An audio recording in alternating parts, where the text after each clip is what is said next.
Hello champions, welcome to our YouTube channel Bengal educators. Bengal এডুকেটার্সে তোমাদের সকলকে আন্তরিক শুভেচ্ছা ও অভিনন্দন। আগের দিন আমরা প্রলয়োল্লাস কবিতাটি কাজী নজরুল ইসলামের লেখা অর্ধেক শেষ করেছিলাম। চলো আমরা আজকে বাকি অংশটুকু পড়ে নিই। ঐশী মহা কালসারথী রক্ততড়িৎ চাবুক হানে, রনিয়ে ওঠে রেশার কাদন বজ্রগানে ঝড় তুফানে। বলছে ওই যে মহা কালসারথী যিনি রক্ততড়িৎ চাবুক হানছেন, অর্থাৎ রক্তের দ্বারা তড়িতের আকারে কি করছেন, চাবুক মানে হচ্ছে চামড়ার তৈরি বেত বা সরু লাঠি, বুঝতে পেরেছ?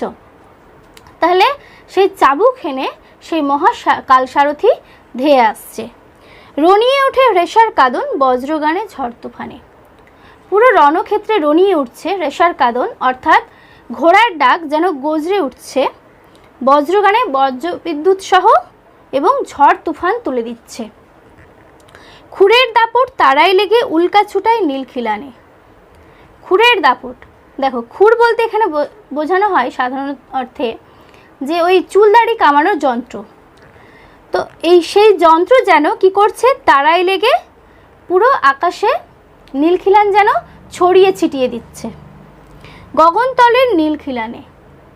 তাহলে খুরের দাপট কি করছে, পুরো আকাশের তারাগুলো যেন উল্কার পিণ্ডের আকারে, উল্কা হচ্ছে জ্বলন্ত অগ্নিপিণ্ড, সেটা কি করছে, পুরো আকাশটা যেন ছড়িয়ে ছিটিয়ে দিচ্ছে। অন্ধকারের বন্ধকূপে দেবতা বাঁধা যজ্ঞজূপে পাষাণ স্তূপে। বলছে অন্ধকারার মানে অন্ধকারের যে জেলখানা, সেখানকার বন্ধকূপ, বদ্ধ থাকা বা আবদ্ধ থাকা বন্ধ একটি কূপে দেবতা বাঁধা যজ্ঞজূপে। যজ্ঞজূপ বলতে মৃত্যুবরণ করার পরে যেখানে কাঠকয়লা পুড়িয়ে মানুষকে পোড়ানো হয় সেই জায়গাটা, বলছে পাষাণ স্তূপে। এই তোরে তার আসার সময় ওই রথ ঘর ঘর।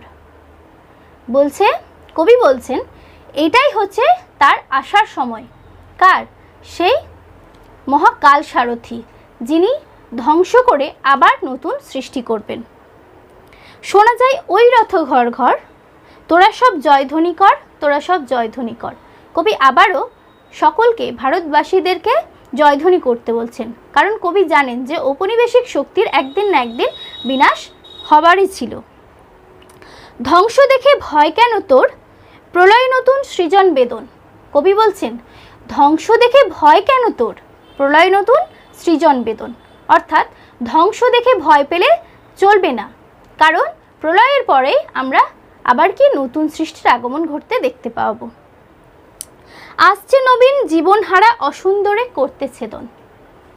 বলছে আসছে নবীন, আসছে নতুন, সে কি করছে, জীবনহারা অসুন্দরে করতে ছেদন। অসুন্দরকে বিনাশ করে সুন্দরের আগমন ঘটাতে সেই নবীন বা নতুনের আগমন ঘটবে। তাই সে এমন কেশে বেশে প্রলয় বয়েও আসছে হেসে। বলছে তাই সে এমন কেশে বেশে, তাই সে এমন চুল বা কেশ বলতে এখানে চুল, বলছে কেশের বেশে, চুলের সাজে এবং প্রলয় বয়েও আসছে হেসে, ধ্বংস সাথে নিয়ে এসেও সে বেশ মৃদু হেসে চলে আসছে, মধুর হেসে, যেন সে হাসি এক সুমধুর সুন্দর। ভেঙে আবার গড়তে জানে সে চির সুন্দর। সে কি করতে জানে, ধ্বংস করে দিয়ে, ভেঙে দিয়ে আবার নতুন করে গড়ে তুলতে জানে। বলছে ভেঙে আবার গড়তে জানে সে চির সুন্দর। তোরা সব জয়ধ্বনি কর, তোরা সব জয়ধ্বনি কর।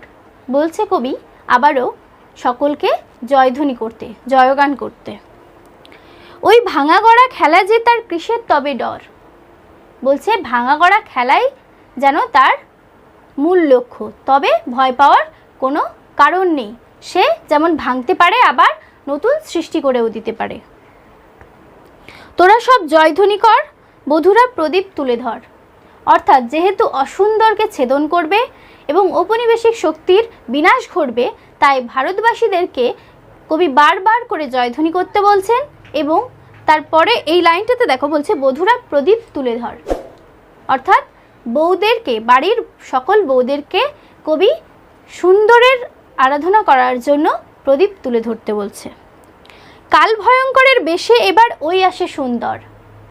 বলছে কাল ভয়ঙ্কর, কালের বেশে, ভয়ঙ্করের বেশে, একদম ভয়ঙ্কর সেজে যেন একটা সুন্দরের আগমন ঘটবে, তাই কবি বধূদের প্রদীপ তুলে ধরতে বলছে।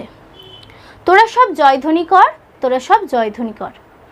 কবি মনে প্রাণে বিশ্বাস করতেন যে ঔপনিবেশিক শক্তির একদিন না একদিন বিনাশ হওয়ার ছিল, তাই তিনি কবি প্রত্যেকটা লাইনেই একবার করে অন্তত তিনি জয়ধ্বনি করতে বলেছেন সকলকে। দেখো প্রতিটা লাইনেই দেখতে পাবে তোরা সব জয়ধ্বনি কর, তোরা সব জয়ধ্বনি কর। কারণ যে এই প্রলয়টা অর্থাৎ এই ধ্বংসের পরে কি হবে, আবার নতুন সৃষ্টির আগমন ঘটবে, তাই কবি জয়ধ্বনি করে যেতেই বলেছেন। ঠিক আছে, তাহলে এই অবধি আমাদের কবিতাটা আজকে শেষ হচ্ছে। পরবর্তী ক্লাসে তোমাদের দেখা হবে। ধন্যবাদ। আমাদের চ্যানেলটিকে সাবস্ক্রাইব করে দিও এবং পাশে থেকো। Thank you.